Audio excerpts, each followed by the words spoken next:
In this guide, we are going over every single important NPC here in Bizarre Lineage, where they are and what they do. Before we do get into this guide though, make sure to like the video and subscribe to the channel with all notifications on. It really does help the channel. Let us know that you want more content like this. We'd greatly appreciate it. And if at any point throughout this guide you did have any questions, just let them down in the comment section below and we can help you out further. I'm going to be doing my best to reply to every single comment down there. We're going to start with the main quest, then side quest, then fighting style, raid, and so on and so forth. But starting off with the main quest, we have Jotaro. He's at the story main section located at the gym in bus stop 2. He's like standing right outside of it. And obviously he starts the story, pretty important. Then you have like Joseph, Koichi, Okuyasu, and the detective. Those are like the main quests, and they're mostly found around bus stops 2 through 11.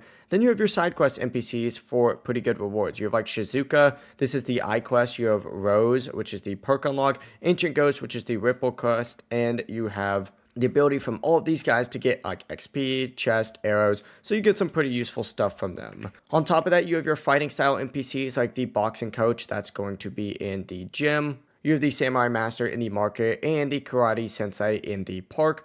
Once again, these are all fighting styles, but you're also going to have your raid NPCs like Kira. This is the Kira raid in the shop. Then you got Chumbo, which is the Jotaro raid, and then Abdul, which is the Avo raid. These are great for loot and progression, but you also have utility NPCs like Red for fast travel, Gupta for crafting, and Pookie and the Archmage for prestiging. So your main NPCs are essentially just your progress in the game itself. Your side NPCs are going to be your rewards. The raid NPCs are great for getting the best loot in the entire game. And then of course your utility NPCs are there for support. But yeah, it really is as simple as that. If you guys did have any questions, just ask them down in the comment section below, and we can help you out further. I'm going to be doing my best to reply to every single comment down there. Make sure to like the video and subscribe to the channel with all notifications on. It really just helps out. Let us know that you want more content like this. We'd greatly appreciate it. Have a great rest of your day, though.